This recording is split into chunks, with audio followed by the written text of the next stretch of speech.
Welcome my friends, thank you for tuning into the Sacred Cards channel. In this video I'll showcase my Traptrix deck profile for December 2024. I haven't posted an update on Traptrix since October and I made several changes to the previous list. As not to say this build is better or worse, simply a different play style and going for more of a trap based variant as opposed to my October profile which included more hand traps. Certain ratios need to be adjusted depending on how you want to play the deck, and I'm a huge fan of archetypes such as this that can cater to different play styles and still have success. I encourage anyone to share their thoughts and opinions on the deck in the comments. You know I love engaging with everyone in this wonderful community. Let's get into the Traptrix profile now with the monsters. I'm playing in the main deck. Triple Traptrix Pudica to search the field spell and banish our opponent's monsters. 3 Traptrix Murmillo to search our trap hole package and pop our opponent's spells traps. 3 copies of Traptrix Mantis to search Traptrix monster and reset our back row. 3 copies of Arachnacampa to extend from hand and protect our back row. And then the 1 copy of Vesiculo to extend and reset a whole card from grave. And 2 copies of Diana to reborn our monsters and extend from and reset a whole card. So 15 Traptrix monsters is a number I'm comfortable with. It gives me a 91% chance to see at least one Traptrix name in a 5-card hand, which is generally what the archetype needs to summon a Traptrix monster, link one into Sarah, extend, set traps, and play the game. Now, with that said, personal preference is up to you during the deck building process. Like, for example, if you cut this package down to 12 monsters, you still have an 85% chance to see at least one Traptrix name, which is a high probability. Including draw cards that can also increase that consistency. In this case, I wanted that slight edge to ensure I'm able to play my game. On to the next segment. I do my best to profile in a manner that breaks a deck down into categories to give a better visual representation and understanding as I progress. So before getting into the field spell and extenders, I'll first go through my trap hole package as it's relevant to the Traptrix engine. In 3 copies of Traptrix Holitea, 2 copies of Gravedigger's Trap Hole, 2 Traptrix Trap Hole Nightmare, and the 1 Floodgate. So back to player preference in this section as well. Trap hole cards are easily accessible in terms of searchability, while Rafflesia can activate an applicable trap hole card straight from my deck. You can make it more diverse if you choose to do so. I wanted to abuse the no once per turn and non-target and fill these slots with hole cards that provide a stat balance in areas my deck doesn't have as much coverage, such as Gravedigger negating monster effects in the hand graveyard banish pile with the aid of burn damage, Nightmare to negate monsters on the field and provide spot removal, with Floodgate as being another form of disruption for my opponent. So now the last card pertaining to the Traptrix archetype, I play 1 copy of the deck's field spell, Trap Garden. Garden is searchable through my copies of Traptrix Pudica. As of right now, I would not play more than 1 copy. The archetype has welcomed this spell with open arms, but does not rely on it. Segue into the non-engine extenders.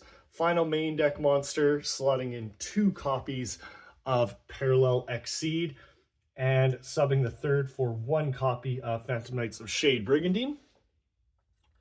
So, calling all Traptrix players on this one, I'd love to hear your thoughts. My opinion my theory for playing 2 copies of instead of 3 was Exceed is extremely efficient, although as much as I want to see a copy in my opening hand going first, I never want to see 2, nor do I want to draw a 3rd copy late game if I've already resolved its effect once. Shade, on the other hand, has instant synergy with Traptrix, as without a doubt the archetype's top 2 favorite search categories are Normal Trap and Level 4 Monster.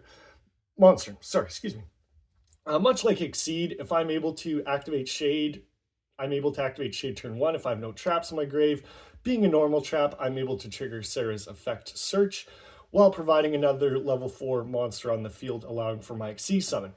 Simply put, The pros and cons to each card respectively are that Shade requires no traps in grave to be activated the turn it's set, but still does the job on its following turn if not. Exceed requires a link arrow so long as I can make Sarah, I'm all set. Plus special summons from the deck allowing for my Exceed summon, but does not trigger Sarah's effect. Shade does not require a link arrow and checks enough boxes to justify, well, at the very least, being fodder cost of a discard or sent as a set normal trap. The combination of these two together gave me a lot of card advantage and resources to push and put more pressure on my opponent. I was playing a 2-2 ratio before, but I thought this fit the deck well. You've heard my opinion. I'd love to hear yours in the comments. That's it for the main engine.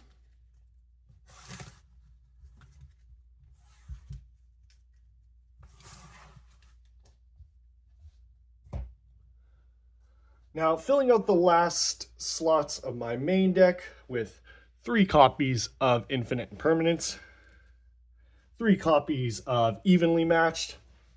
Very powerful normal trap disruptions. Evenly is not required, and I've tested without it myself, or just 2 copies, but it does provide a powerful board breaking ability should I have to go second.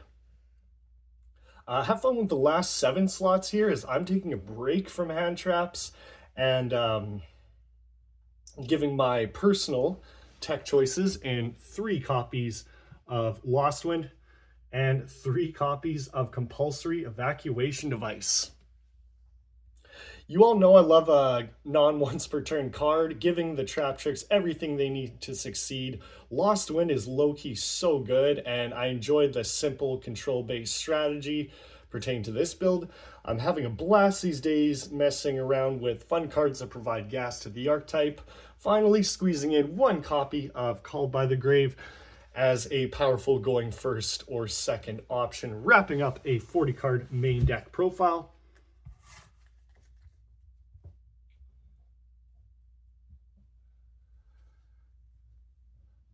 Moving into the extra deck now, I highly recommend playing at least one of each Traptrix monster, with the exception being 3 copies of Traptrix Sarah. I will not cut this card down unless the archetype gets new support that requires changes to the deck's current playstyle. The deck thrives on searchability and card advantage this Link 1 monster provides. The deck will not survive any form of grind game with only 2 copies, in my opinion.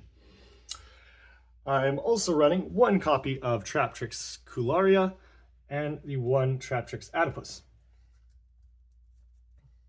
You know what, I put Cularia over here. It's not necessary. I really like it. It's always a good option to go into, especially should you be locked into plant insect monsters. For the Traptrix rank 4, I'm playing 1 copy of Rafflesia and the 2 copies of Penguicula, the 1 Traptrix Olimaris.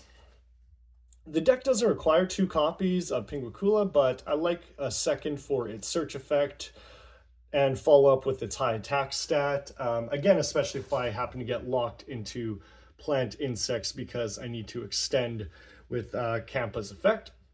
The last 6 slots I have, actually here, you know what? Clean this up for any presentation. Now, the last 6 slots I have dedicated to Toolbox utility and powerful extra deck monsters in 1 copy of SP Little Knight and 1 copy of Time Thief Redoer are both viable options for anyone looking to build the deck. 1 copy of Typhon, 1 copy of Abyss Dweller, 1 Baguska or Exciton Knight you could play as well if you choose. And finally, the 1 copy of Double A Zeus to finish off the extra deck. And that, my friends, concludes the Traptrix deck profile for December 2024. I encourage everyone to share their thoughts in the comments, as I love engaging with our amazing community.